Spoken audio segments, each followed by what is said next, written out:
Câmara de Vereadores é a sede do Poder Legislativo Municipal. Os vereadores representam o cidadão na busca de melhorias para a cidade. O trabalho deles é discutir e votar importantes projetos para a Farroupilha.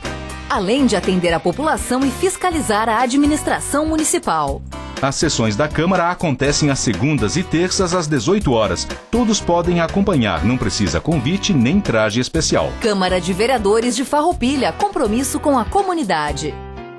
Eu peço aos senhores vereadores que retomem os seus lugares para que nós reiniciemos os nossos trabalhos dentro dessa sessão ordinária deste 12 de abril de 2021. Passamos de imediato e convidamos o Partido Progressistas, o PP, para que faça uso da tribuna no seu espaço de até 15 minutos. Vereadora Clarice Baú. Então, boa noite a todos novamente. Já todos os nominados, pelo protocolo aqui do nosso presidente. Eu acho importante nós darmos um retorno, principalmente para as pessoas que estão nos assistindo nos seus lares, que nos permitem, nos dão licença para estar nos seus lares, dos pedidos que são feitos aqui, porque são feitos os requerimentos, os pedidos, mas não retornam, para a sessão e sim para quem fez o pedido e o requerimento. Então, tem alguns aqui que eu gostaria de colocar hoje, até para que as pessoas que estão nos acompanhando entenderem, porque são feitos todos os requerimentos, pedidos, e voltam, e às vezes a população não entende o que realmente está acontecendo aqui. E questão de professor, questão de didática, acho que nós temos que esclarecer realmente as coisas que acontecem aqui na Câmara de Vereadores. Foi feito um pedido de informação sobre a creche do bairro Monte Pascoal. Então, pediu a previsão de entrega da creche lá no bairro Monte Pascoal. A resposta do Executivo é no sentido que a última medição do contrato 58 de 2019 indica a conclusão já de 55,37%. E o prazo de execução encerra-se em 30 de 4 de 2021. Tá? Então, essa é a resposta do Executivo. Também veio outro pedido de informação em qual etapa estão as obras na rua São Vicente, no bairro Nova Vicenza, se já houve licitação, se sim, quando será dada a ordem de início. Então, a resposta do Executivo. A contratação da empresa para a execução de obra de capeamento asfáltica na rua São Vicente ocorreu através de processo licitatório. Foi a tomada de preço número 25 de 2020, um contrato administrativo de execução de obra pública de número 395 de 2020. A autorização para o início da execução desse capeamento asfáltico, somente será emitida pela Caixa após a liberação do recurso referente à primeira parcela do repasse da União, conforme, então, portaria interministerial. Outro questionamento de informação foi qual a situação da obra de pavimentação das ruas Ludovico Merlim e 14 de Julho, em frente à Igreja Evangélica São Luís. Se já houve licitação, em caso afirmativo, quando será dada a ordem de início? Resposta. O contrato administrativo de execução de obra pública, de número 524 de 2020, foi rescindido em 23 de 3 de 2021, a pedido da contratada Solares Construtoria, justificado pela alta dos preços no mercado da construção civil, que está acontecendo muito, né? Aumentou os materiais, os insumos, né? A administração já reprogramou o contrato de repasse junto à Caixa e está promovendo novo processo licitatório.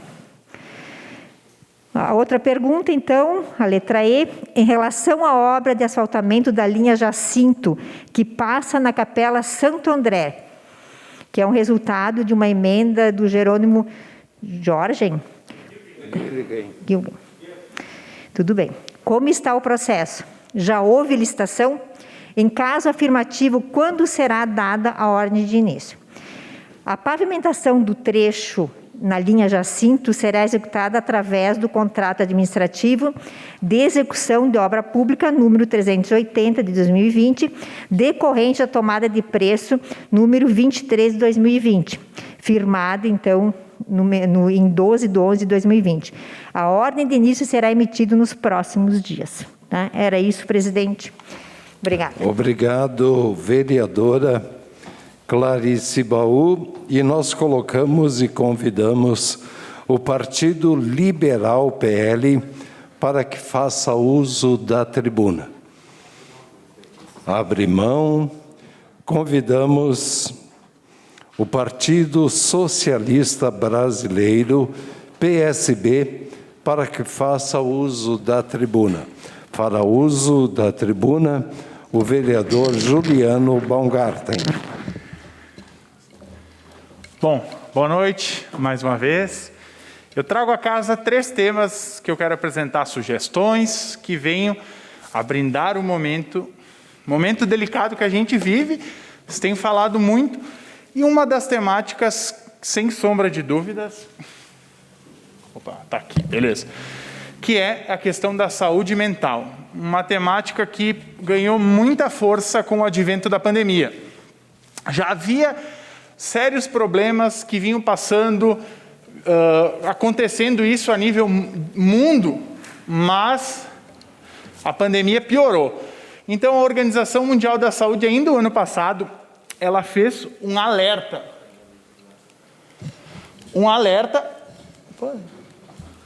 Que se não fizer nada, se não for tomada nenhuma decisão, criada uma política pública, teremos uma geração totalmente com problemas. E citando então um autor da área, o Augusto Cury, autor de diversos best-sellers, doutor em psiquiatria, estamos confundindo um pouquinho as letras, atrapalhando. Ele já falava numa das obras dele que o maior inimigo, a maior doença, o incômodo, seria a saúde mental, principalmente a ansiedade e outros transtornos mentais. E ganharam força, diga-se de passagem. Se pegarmos, então, a gente vai ver que tem um contexto que embasa tudo isso. O advento, o fomento da globalização, muitas informações ao mesmo tempo, não conseguindo gerir elas, dando conta, a questão do choque cultural entre gerações, grupos.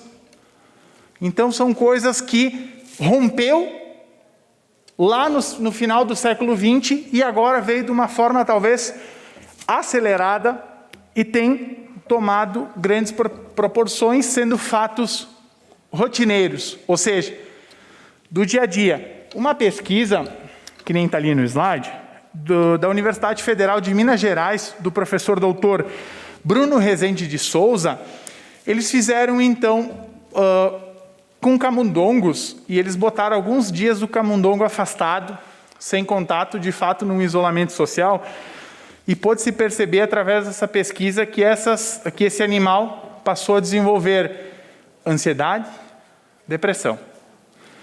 Vindo de encontro e contextualizando, também essa pesquisa mostrou que em cada 100 pessoas, a probabilidade de 1 a 5 pessoas próximas que nós conhecemos partir por conta da Covid-19.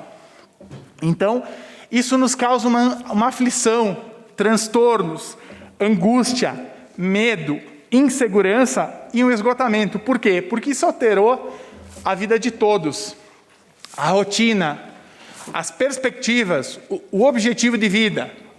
Mexeu com todo mundo, atingiu todas as classes sociais. Então, estamos vivendo, abre aspas, uma nova realidade. Espero que essa nova realidade vá embora logo. Então, como eu falei da OMS que ela alertava, também há outros agravantes. Problemas com faltas de profissionais dessa área, que são muito importantes de agora, mas a tendência, após dar uma acalmada, por conta desses vários fatos que eu citei, faltar. Então, eu quero citar também, para contextualizar e ajudar, o sociólogo francês Durkheim, numa das suas teorias, o fato social, o que ele analisa? Ele analisa as diversas formas em que a sociedade interfere na vivência do indivíduo, do cidadão, daquele grupo, por não ter segurança, por ser simplesmente partir do pressuposto que invade essa percepção. E muitas vezes não tendo o que fazer. E entre eles dá para exemplificar a própria questão econômica, o desemprego, a fome, a miséria. Pegamos os casos principalmente da saúde, hospitais sobrelotados, falta de medicamentos, leitos, faltas de oportunidades, dificuldades do relacionamento. Então, vários fatos que podem sim ser confirmados como causadores, agentes que ajudam, enfim, no desenvolvimento desses transtornos mentais. Ansiedade, depressão, toque, entre outros. E também dá para citar um exemplo que, como muda de fato a vida, os professores. Os professores eles tiveram que se adequar a uma nova rotina. Eles não estão indo para o local, estão com as aulas em casa, mas muitas vezes, 8, 9 horas, 10 horas, enfim, eles estão trabalhando. Por quê? Para ajudar o aluno, porque não seria carga horária. Isso mudou, porque antes tu tinha aquela ligação na escola, tu estava presente, tu fazia determinada carga horária, cumpria teu horário, ia para casa, pronto. Vida que segue. Em vez não. Agora, a pandemia agravou isso tudo. E também existem problemas que já vêm de uma série de tempos que facilitam, que dificultam tudo isso. E a gente fala num sentido macro, falando de Brasil, não estou falando necessariamente de Farroupilha, sentido macro. Falta de estrutura da saúde pública, a questão de prestações de serviços, valorização, e também é preciso a quebra de paradigmas, a quebra dos preconceitos. Porque há muitas conotações, simplesmente quando alguém está com algum sintoma, algo relacionado a um transtorno mental, é recomendado a busca de um profissional e é todo um preconceito vindo da sociedade. Tu vai lá, tu é louco? Tu vai em determinado lugar. Então, muitas das pessoas também seguram isso para si e não conseguem expor. Então, portanto, a minha sugestão, que depois eu vou ler, o requerimento 115, que é uma sugestão de projeto de lei que cria a Semana Municipal da Saúde Mental. Já ser realizada em outubro, que dia 10 de outubro é o Dia Mundial da Saúde, e isso com certeza virá ajudar obrigatoriamente os nossos cidadãos que estão sofrendo nesse período delicado. Dando sequência à minha pauta aqui, só passar aqui. Eu estive reunido quinta-feira, uma reunião virtual, com o professor Marcelo Lubachevski, que ele é doutor na área de tecnologia, e ele coordena hoje o CRC do Parque Tecnológico Zenit da Universidade Federal do Rio Grande do Sul.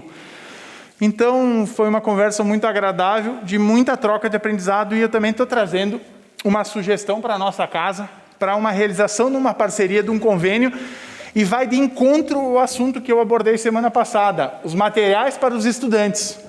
Como é que funciona? Então, o que acontece? Qual que é essa celebração? Como é que funciona?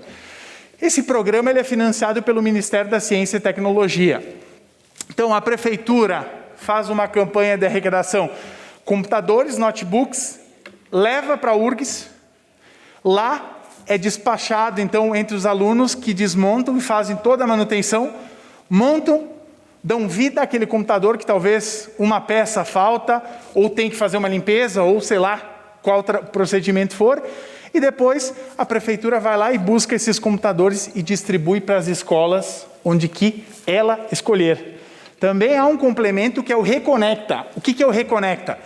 Faz todo esse processo e, acima de tudo, ajuda na doação do CPF, ou seja, para o aluno, porque o CRC preciso é para as escolas.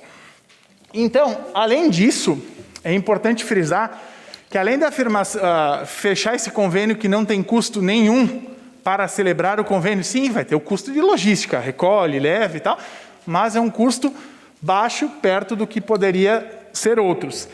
Então, também, a Universidade Federal ela vai estar disponibilizando formação para 50 jovens nessa área tecnológica de reparação, conserto, possibilitando também uma inserção no mercado de trabalho. Ou seja, nós estamos juntando várias coisas, inclusão digital, levando para quem não tem, sustentabilidade, ou seja, porque também essas peças que não são utilizadas, elas são destinadas corretamente, não gerando resíduos, não gerando impacto ambiental, aproveitando formação, né, que nem eu falei, geração de renda e emprego e assim, destinando equipamentos para as escolas. Então também depois vou fazer a leitura do requerimento.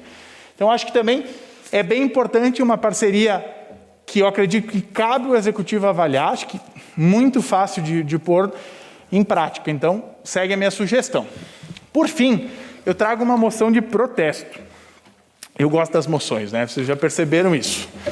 Então, eu também não poderia passar sem me manifestar sobre esse assunto. A Receita Federal está estudando a taxação dos livros, não livros didáticos, livros de literatura comum. Então, em um momento em que a gente tem que fomentar a leitura, fomentar a inclusão, onde que há desconectividade, onde que não se tem acesso, onde que ir buscar também essa troca, né, vereador Caleb, dos materiais na biblioteca da escola ou a municipal é restrito por conta da pandemia. Então, dificulta o acesso, dificulta a leitura, o aprendizado e o conhecimento. Por que a Receita Federal não taxa dono de helicóptero, bancário, grandes latifundiários, a elite? Tem que taxar o livro. Meu Deus do céu, não, tem umas coisas que não dá para acreditar. Foi feita uma pesquisa e nesse próprio texto da Receita Federal, eles citam que não existe consumo de livros não didáticos por famílias de renda até 2 salários mínimos. Bom, tem que juntar o tico e o teco, né? Tem que ser coerente. Como é que tu vai adquirir livro se o teu salário, se é uma renda baixa, tu tem alimentação na maioria das vezes, água, luz, gás, remédios, aluguel e mais algumas coisas que são necessárias do dia a dia. Então tu vai o quê? Dificultar? Tu vai tornar o livro algo da elite? Restringir conhecimento como nos séculos passados? Então é vergonhoso isso aí que acontece. Tem coisas que não têm fundamento. No momento em que a gente precisa fazer uma corrente para levar, para alçar a possibilidade do conhecimento que transforma, o que a Receita Federal faz? Estuda, e eles, sim, de fato, é uma tese, é extremamente absurdo. É uma tese que a leitura é coisa de rico. Se o pobre não tem acesso, claro que vai ser leitura, tributando vai dificultar mais ainda o acesso. Também uma pesquisa, Retratos da Leitura no Brasil, mostra que 22% dos brasileiros não compram o livro por causa do preço. Então, é imposto em cima de imposto, um valor exorbitante. Então, a cultura no Brasil ela é muito cara, muito cara. Então, cabe o quê? Inclusão. Teve um projeto do vereador Tiago Ilha aqui, a leitura solidária, que é importante, é uma ferramenta, mas é uma forma de ampliar isso aí, o cidadão ter uma autonomia, poder ir numa livraria, numa banca, comprar um livro. Se custa um valor X, vai dobrar, vai aumentar, para quê? Qual que é o objetivo? Então, parece que não se quer que a população pense, que quando a população pensa, derruba governo. Então é vergonhoso isso que acontece. Sempre a corda estoura no ponto mais fraco. Isso aí é escancarado uma segregação. Segregação. Quero citar também aqui uma frase do autor, escritor Luiz Schwartz: determinar que a cultura é de elite por natureza, a ponto de decidir elitizá-la, ainda mais implica uma visão de mundo que não vislumbra que os pobres venham a ter meios próprios de ascensão na pirâmide social. Nós estamos em 2021 e parece que a história só se repete. Só se repete. Então eu tinha que me manifestar sobre isso. Sou professor, a leitura transforma, a leitura nos dá conhecimento, ela nos abre horizontes. E num momento desses delicados, onde que nossas crianças, nossos jovens estão proibidos de ir para a escola por conta da pandemia, estão tendo sérios problemas cognitivos, problemas de aprendizagem, que terá anos para recuperar, ferramentas dessas que deviam ser básicas, se busca cortar. Então eu quero manifestar aqui, me indignar, quero dizer à Receita Federal que ela tem que olhar onde que está o recurso e ir para cima deles. Não ir para cima simplesmente de quem pode fazer a diferença. Paulo Freire dizia: não é o livro que muda as pessoas mudam o livro, as pessoas aprendem com o livro e mudam o mundo. Então, eu, professor Juliano, vereador, defendo, não é mais essa tributação. Obrigado, senhor presidente. Obrigado, vereador Juliano Baumgarten. E nós colocamos à disposição e convidamos a Rede Sustentabilidade para que faça uso da tribuna no tempo de até 15 minutos. Pastor Davi. Boa noite, senhor presidente. Boa noite, senhores vereadores, senhoras vereadoras. Boa noite a todos os presentes, autoridades aqui presentes, ainda conosco o secretário Clarimundo, sempre vereador Arielson Arcego. E eu quero cumprimentar aqui também o nosso amigo Kiko Paese. Obrigado pela presença, a todos os demais. E quero também aqui registrar a presença da Josiane, né? A nossa querida Josi, que está aqui hoje nos prestigiando. Mãe do Pedro, né? Nós sabemos da luta dela, né? Que tem aí lutado pela vida do Pedro, buscado recursos e hoje está aqui nos prestigiando.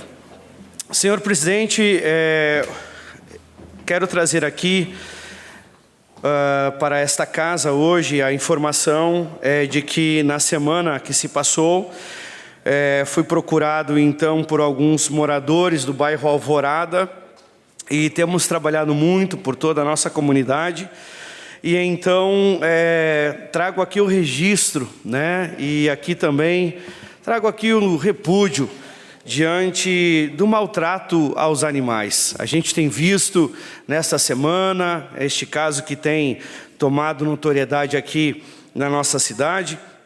E aí então no bairro Alvorada, eu queria pedir, Rose, tu pode colocar o ofício para mim, já em contato com o Departamento de Proteção Animal, né, com a vereadora licenciada Arlene Lázari.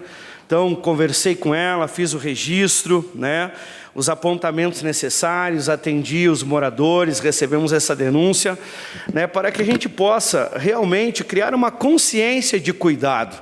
Sabe, a gente precisa ter essa consciência de cuidado, né, com os animais, com os seres humanos, né, este princípio de respeito, né, que a gente precisa ter. Então, uma cultura. Eu falava hoje com a Thaís, minha assessora, de que como é importante nós então criarmos uma campanha de conscientização para que as pessoas que têm então os seus animais cuidem bem, né? Se não for cuidar, então que não adote um animalzinho. Então aqui está esse registro, trago esta casa para deixar registrado, mas já em contato com a Arlene Lázari, diretora do Departamento da Secretaria da Saúde. Então, já creio que foram tomadas as medidas necessárias. Também trago a informação de que um morador da área invadida aqui de Farroupilha, no bairro Industrial, procurou também falando sobre uma residência, uma casa que estava ali na área invadida, desocupada, e a preocupação dele de que aquela casa então fosse invadida, aumentando, né, o número de moradores naquela área. Nós sabemos que todos têm que ter o direito à moradia, né, mas também um trabalho de que nós estamos trabalhando, né, com sugestões, e logo no futuro apresentaremos ao Executivo também algumas sugestões. Em loco, queria pedir para o Rose que colocasse, fui verificar então, né, e entrei em contato com o nosso secretário da Habitação, Sense, já imediatamente, e conversamos sobre a necessidade, né, de fazer a derrubada dessa casa, muito lixo aglomerado ao redor, e então rapidamente a Secretaria da Habitação, juntamente com a Ecofar, né, unimos forças, porque eu vejo que este é um trabalho de construção que nós precisamos ter aqui em Farroupilha, de unir forças, né, e inibir que avancem as invasões aqui na área do industrial, para que a gente possa ter uma política pública de qualidade para garantir a moradia para todos esses que já estão aí há alguns anos. Este não é um problema de agora, né, um problema que já vem há longos anos. Os ex-vereadores que estão aqui na casa hoje sabem disso, né, é uma briga de muitos anos, a questão das invasões, e então rapidamente a gente agiu. A questão, presidente, de que a notícia chegou à tarde, no outro dia pela manhã, eu já tinha feito contato com o secretário da Habitação, já estávamos lá presente no local, e rapidamente então conseguimos que não houvesse mais uma invasão, até porque a vizinhança ali nos pediu que agisse rápido, preocupadas, né, até mesmo com o tráfico de drogas e tantas outras coisas que estavam acontecendo próximo ao local. Então, registro nessa casa o empenho da bancada da rede, né, deste vereador que vos fala, para que a gente possa construir dia a dia. Eu creio que as construções de uma Farroupilha melhor em todas as áreas se dá neste trabalho. Obrigado, Rose, pela apresentação. Então, deixo registrado aqui também.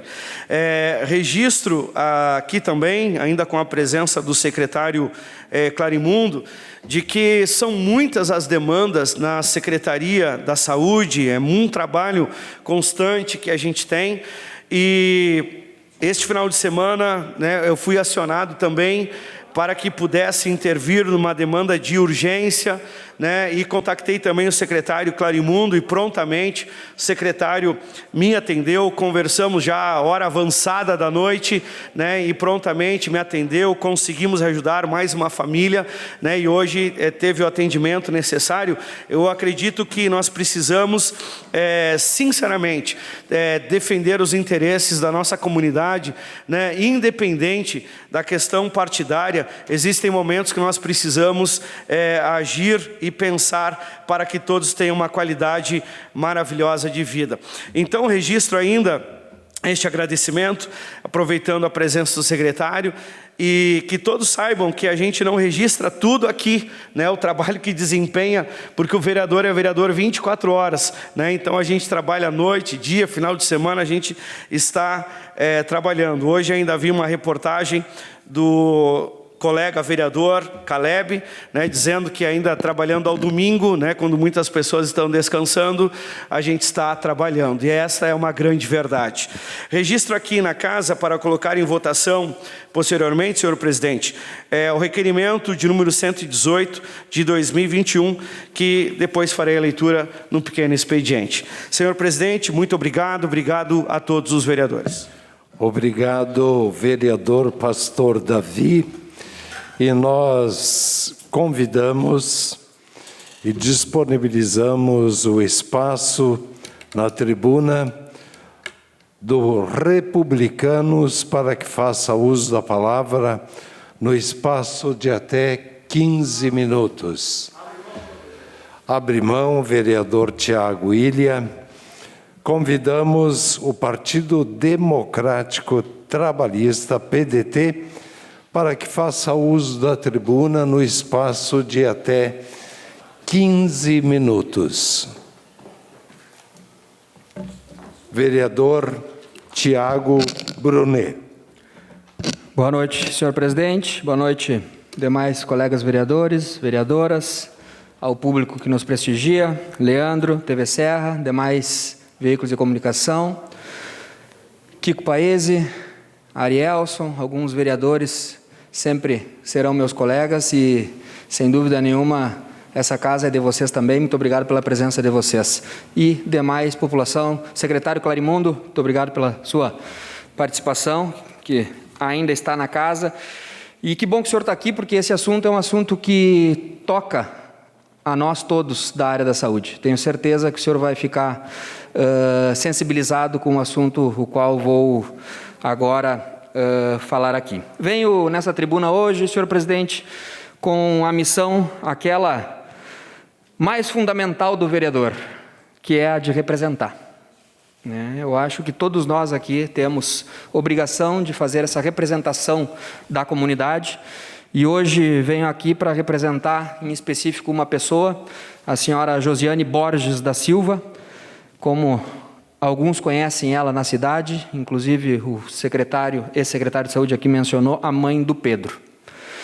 O Pedro é uma criança que hoje tem 5 anos de idade e que nasceu com uma doença rara, chamada neurofibromatose.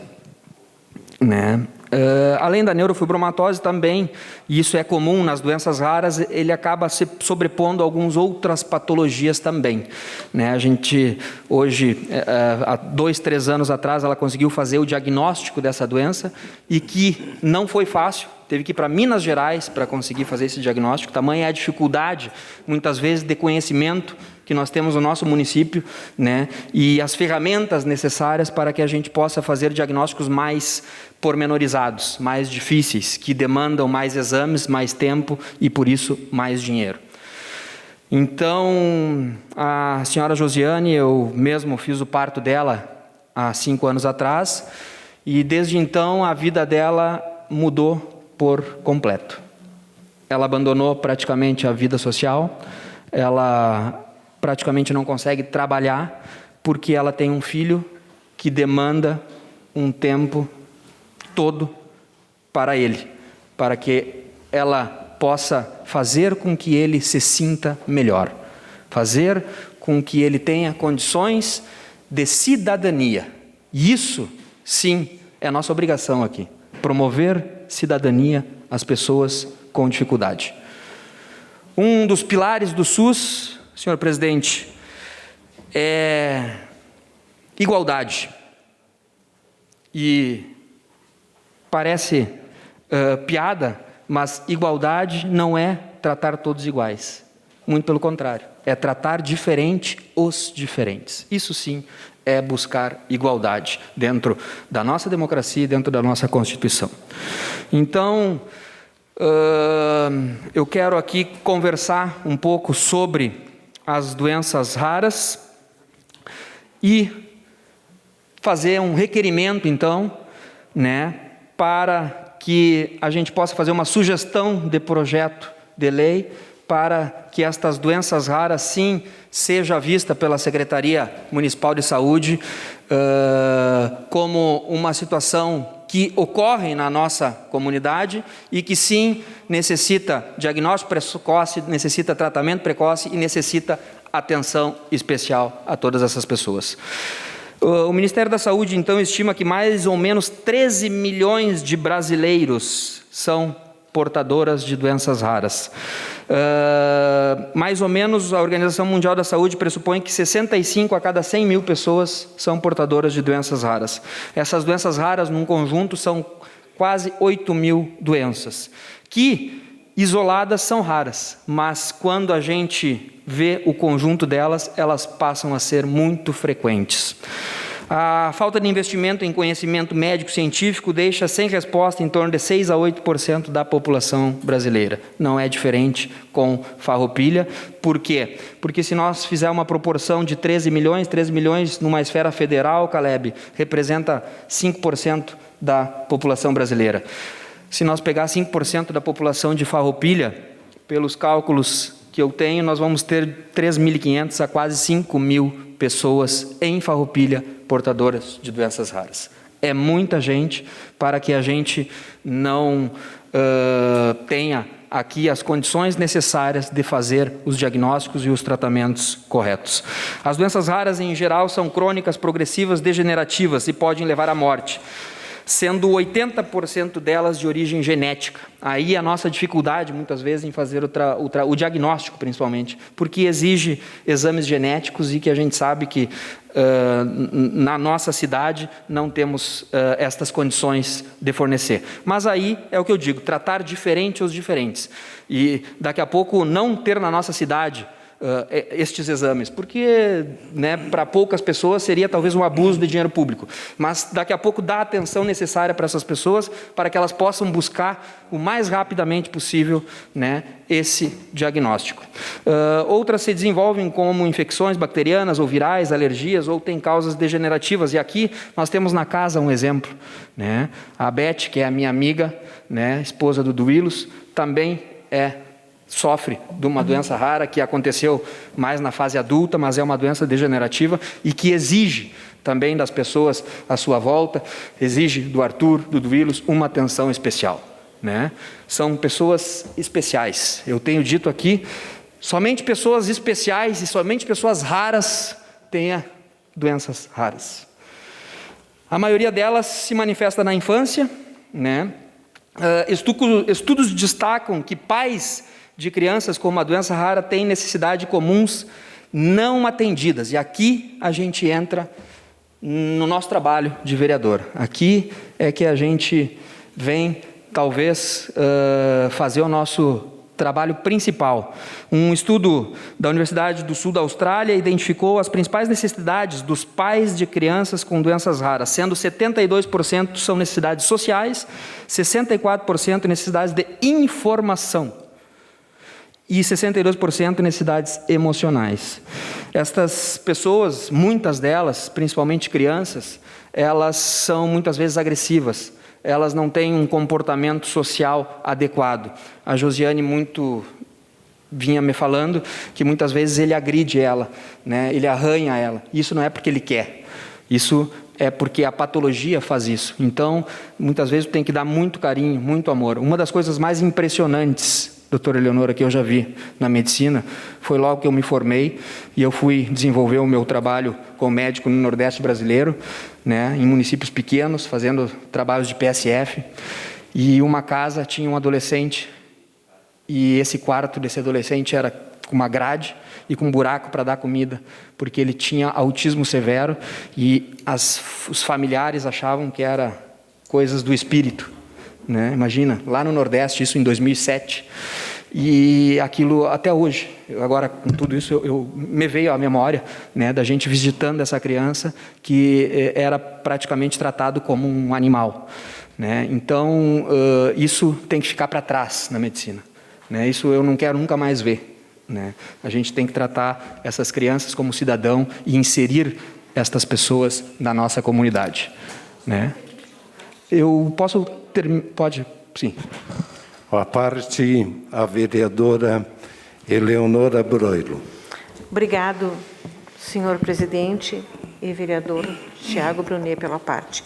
Eu só queria contribuir com a sua exposição, dizendo que eu tive uma paciente com neurofibromatose, um caso muito grave, porque ela tinha envolvimento cardíaco, ela tinha neurofibromas no músculo cardíaco. E foi assim que a gente fez o diagnóstico. Essa criança teve uma evolução muito ruim, era uma criança linda, uma das crianças mais lindas que eu já vi na minha vida. O que cursa muitas vezes com essa doença, são crianças normalmente muito bonitas. Depois vão tendo alguns problemas, mas enfim, são crianças normalmente muito bonitas. E eu senti Tudo isso que o senhor está dizendo, a falta do suporte para a família, do suporte para o médico, tudo isso eu senti. Nós tínhamos que recorrer totalmente a Caxias e Porto Alegre. Isso que o senhor está colocando, eu senti na pele e na pele da família. Muito obrigada. Muito obrigado, doutora Leonora. Veio a colaborar e conversando com a mãe, Josi, antes, e a pergunta foi muito simples: como é a sua vida, o seu dia a dia? A resposta foi simples, mas impactante. Eu vivo todos os dias para que o meu filho fique melhor, para que a gente possa dar acolhimento a esta criança. Então, o meu dia a dia é fazer exames, ir no médico e ficar cuidando do meu filho. A proposta de projeto de lei, então, que institui a política municipal de atenção, diagnóstico e tratamento às pessoas com doenças raras no município de Farroupilha. Objetivos específicos da política municipal de atenção, diagnóstico e tratamento às pessoas com doenças raras. Desenvolver ações, então, de prevenção e identificação precoces das doenças raras em parceria com organizações governamentais e da sociedade civil. Garantir a universalidade, a integridade e a equidade das ações e serviços de saúde aos pacientes. Proporcionar atenção integral à saúde, visando a melhorar a qualidade de vida dos pacientes diagnosticados com doenças raras. Qualificar a assistência e promover a educação permanente dos profissionais de saúde envolvidos na implantação e implementação da política municipal proposta. Produzir e oferecer informações sobre direitos dos pacientes, medidas de prevenção e cuidados e serviços disponíveis na rede. Instituir na última semana do mês de fevereiro, que é considerado o Dia Mundial das Doenças Raras, a semana de conscientização e informação sobre doenças raras para a comunidade e profissionais da área de saúde. Instituir um comitê de doenças raras, a fim de identificar portadores através de agências de saúde, oferecer acolhimento, instruções e uma rede de apoio às famílias. Então, eu queria aqui finalizar, senhor presidente, com uma frase. Quando não podemos mais mudar uma situação, somos desafiados a mudar a nós mesmos. Esta é a frase que reflete o dia a dia de pais e familiares de crianças com doenças raras. Pela sua luta, pela maneira como se portam, para mim, não tenho dúvida de dizer que são os heróis da vida real. Muito obrigado, senhor presidente, e peço a aprovação, então, do requerimento. Ok, obrigado, senhor vereador, doutor Tiago Brunet. Nós convidamos e colocamos à disposição, no tempo de até 15 minutos, para o Movimento Democrático Brasileiro, MDB, para que faça uso da tribuna. Fará uso da tribuna a doutora Eleonora Broilo. Bem, o protocolo todo eu já citei quando eu falei anteriormente, mas de qualquer maneira eu quero cumprimentar novamente todos os vereadores que fazem parte desta Casa Legislativa, bem como o nosso presidente, que também tem nos representado. Antes de mais nada, eu quero dizer que eu sou uma pessoa justa e que eu reconheço quando estou errada. Então, o vereador Cranir Roque Cervenini me pediu desculpas pelo excesso cometido antes e eu aceito as suas desculpas e eu quero dizer também que quando eu chamei de mal educado, eu não quis na realidade ofendê-lo. A política é uma questão de momento. E foi o momento, mas não quis ofendê-lo e estou me desculpando também. Espero que, assim como eu, o senhor também aceite as minhas desculpas para que as sessões da Câmara possam ocorrer num clima ameno entre nós, vereadores, porque todos nós temos um objetivo, que é o de representar o povo de Farroupilha. 2 assuntos me trazem à tribuna hoje. O primeiro, eu quero falar sobre a verba de 660 mil para o São Carlos. em uma ação conjunta entre a Assembleia Legislativa, Tribunal de Justiça, Ministério Público, Defensoria Pública, Tribunal de Contas do Estado, foi distribuído 70 milhões de reais para santas casas e hospitais filantrópicos do Rio Grande do Sul. É uma verba emergencial para reforçar e qualificar o atendimento à Covid-19. Coube ao Hospital São Carlos a parcela de 650, 660 mil, que nós devemos também a uma luta dos nossos deputados, destacando deputados Zanquim, Búrigo, Tiago Simon, e tenho certeza que a deputada Francis, que é a nossa deputada daqui de Farroupilha, também teve a sua participação para que essa verba viesse para o nosso hospital numa hora tão necessitada, numa hora em que essa verba faz tanta diferença para a saúde de Farroupilha, para a saúde do nosso hospital. Eu quero agradecer a todos os envolvidos nessa ação. E quero lembrar que a ação também particular do deputado Zanquim, do deputado Búrigo, do deputado Simon, mais em torno de 400 mil devem vir também à nossa Casa de Saúde. Então, acho que essa verba, com certeza será muito bem-vinda. Bem, vamos ao segundo assunto. Como é do conhecimento da maioria das pessoas, eu não me exponho muito em redes sociais. E muito menos eu fico procurando comentários que por vezes são desaforados, de pessoas que não tiveram o peito de enfrentar uma campanha política, mas que adoram dar pitacos no andamento da nossa Câmara de Vereadores.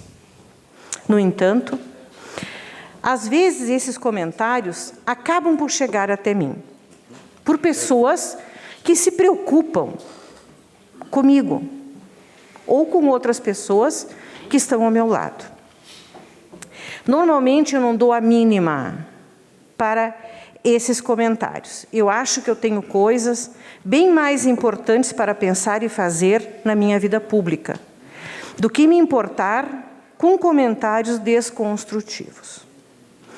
Mas houve um comentário específico que chegou até mim, porque realmente eu não procurei para ler, sobre o requerimento 58, referente a feiras de adoções de cães e gatos. Quando uma determinada pessoa, e aqui eu não vou citar o nome, diz que, abre aspas, essas pessoas, entenda-se por essas pessoas, eu e o departamento que cuida da saúde animal. E ele diz o seguinte, que essas pessoas gostariam que todos os cães fossem tratados como cachorrinhos de dondocas. Longe de entender como insulto, eu me senti lisonjeada com esse tal comentário. Afinal, como muitos, essa pessoa não me conhece, ela não sabe nada sobre a minha alma. Ela não sabe o que vai no meu interior, porque isso é reservado à família e aos amigos. Mas sim, eu gostaria que todos os pets fossem tratados com o carinho e a preocupação com que tratam um cachorrinho de dondoca, que, aliás, é uma ofensa chamar as mulheres trabalhadoras, as mulheres batalhadoras, que lutam para vencer na vida, de dondocas. Aliás, mais do que isso, eu acho esse termo pejorativo. Esse termo não tem mais lugar hoje em dia. 99% das mulheres trabalham, e trabalham muito. Trabalham fora de casa e trabalham em casa, cuidando de suas famílias, dos seus filhos, cuidando, chegam em casa cansados e tem ainda, hoje em dia, que ver, junto com os seus filhos, as aulas online. Esse termo não tem mais lugar hoje em dia. Aliás, ele deve ser abolido do dicionário. Acho mesmo que é um termo ofensivo, discriminatório e pejorativo. Mas fora esse desabafo, sim, senhores, eu gostaria que todos os pets tivessem um lar aconchegante, em vez de correntes curtas, em vez de ficarem no sol e na chuva, em vez de serem degolados numa atitude monstruosa na rua. Sim, eu gostaria de muitas coisas melhores. Eu gostaria que as crianças não precisassem ter medo. Medo de monstros reais, não imaginários, que muitas vezes vivem com elas dentro de casa ou nas vizinhanças, espreitando como predadores que são. Eu gostaria que não houvessem Henrys, que não houvessem Isabelas, que não houvessem Bernardos e tantas outras crianças abusadas, maltratadas, assassinadas. Sim, eu gostaria que não houvesse vítimas desses monstros psicopatas. Eu gostaria. Eu gostaria também que as crianças não passassem fome. Eu gostaria que houvesse trabalho para todo mundo, que os idosos tivessem o respeito que eles merecem. Eu gostaria que essa pandemia não existisse, mas já que ela existe, que as pessoas a levassem como ela é, entendendo a sua gravidade. Que as pessoas tivessem responsabilidade. Mas eu gostaria também que as reformas administrativas tivessem estratégias para não impactar a folha de pagamento do município, do estado, da nação, logo ali adiante. Por exemplo, as funções gratificadas, se houvesse, que fossem por merecimento e não por QI, por quem indica. Sim, eu gostaria de um mundo melhor. Eu gostaria de um mundo melhor. E talvez se cada um de nós olhasse não olhasse só para o seu umbigo e fizesse a sua parte, talvez nós conseguíssemos chegar perto disso. Não de um mundo melhor, porque isso é muito difícil, mas de uma cidade melhor. E com certeza nós teremos uma cidade melhor. Nós temos 4 anos para conseguir isso, e nós vamos conseguir. Antes de encerrar o meu pronunciamento, eu só gostaria de lembrar a todos, e aqueles que não sabem, de levar ao conhecimento, que em 2017 essa Câmara aprovou o Conselho de Proteção Animal, o CPA. Os senhores sabem da existência desse conselho? Pois então, poucos sabem que ele existe e muito menos o acionam quando dá necessidade. Então, só para lembrar que existe o conselho e nós temos de fazer uso dele. Eu gostaria de dizer ao vereador Juliano que muitas vezes eu votei contra os seus projetos por várias razões, e todas as vezes eu expliquei a causa de eu estar votando contra. Mas esses 3 projetos que o senhor apresentou hoje têm o meu louvor. São bons. E eu sou suficientemente humilde para reconhecer isso. Então, eu gostaria de dizer que é muito importante que haja o entendimento entre os vereadores desta Câmara. Todos têm a ganhar com isso. Muito obrigada. Obrigado, vereadora Eleonora Broilo. A Câmara de Vereadores é a sede do Poder Legislativo Municipal. Os vereadores representam o cidadão na busca de melhorias para a cidade. O trabalho deles é discutir e votar importantes projetos para a Farroupilha. Além de atender a população e fiscalizar a administração municipal. As sessões da Câmara acontecem às segundas e terças às 18 horas. Todos podem acompanhar, não precisa convite nem traje especial. Câmara de Vereadores de Farroupilha, compromisso com a comunidade.